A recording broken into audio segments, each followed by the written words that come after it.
Hello, welcome to Mortal Media Channel. A few weeks ago, we talked about why we would buy a used phone versus new phone. Well, today we're going to talk about how to go about buying a used phone.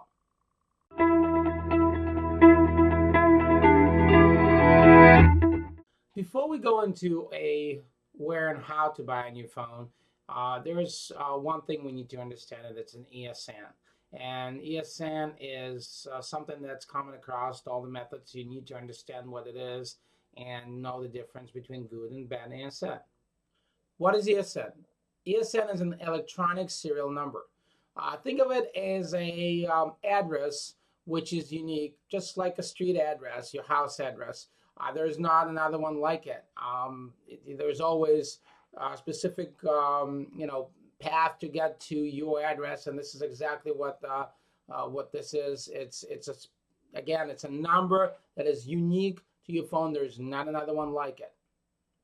A cell phone with bad ASN is a cell phone that cannot be activated. So the only reason you would buy a cell phone with a bad ESN if you're looking for a device to use on a Wi-Fi without actual service with any of your US providers.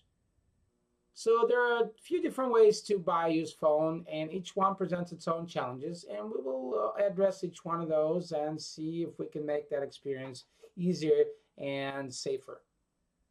Let's go from worst to best methods in my eyes. And the first method is online. There's quite a few different sources, but the most common one is probably eBay. And the problem with eBay is you don't know what you're getting, so you really have to watch out to make sure that you're getting a good ESN phone, unless you're looking for MP3 player or something Wi-Fi device for your kids to play around. But again, you want to watch to make sure you getting a good ESN phone, and the only way to do it is to make sure that seller has a return policy, and if they do, and there is really something wrong with your phone, you can't activate it, or there is actual problem with the phone, you can return it, and eBay will help you to resolve that issue. Second method is Craigslist.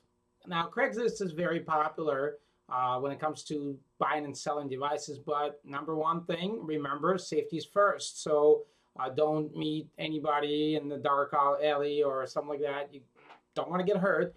But the most important, when you buy a phone through Craigslist, make sure to meet with a seller at the store.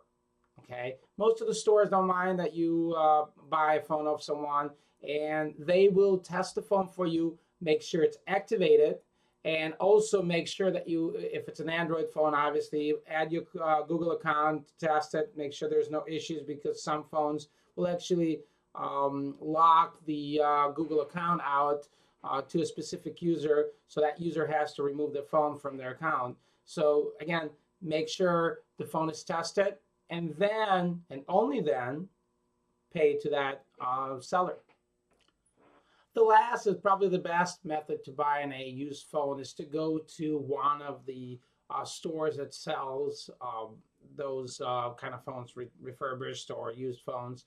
And a lot of non-corporate stores will sell them. It's a little more of a problem with corporate stores that try to carry new phones only, but non-corporate stores will have, most of the time, will have used phones, and they typically have a return policy, 7 to 14 days, which is more than enough for you to test the phone. They will activate the phone in the store for you.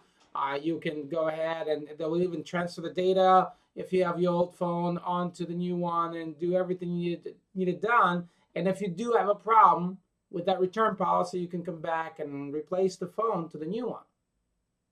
Well, thanks for watching. Make sure to give me a thumbs up if you like this video, and don't forget to subscribe.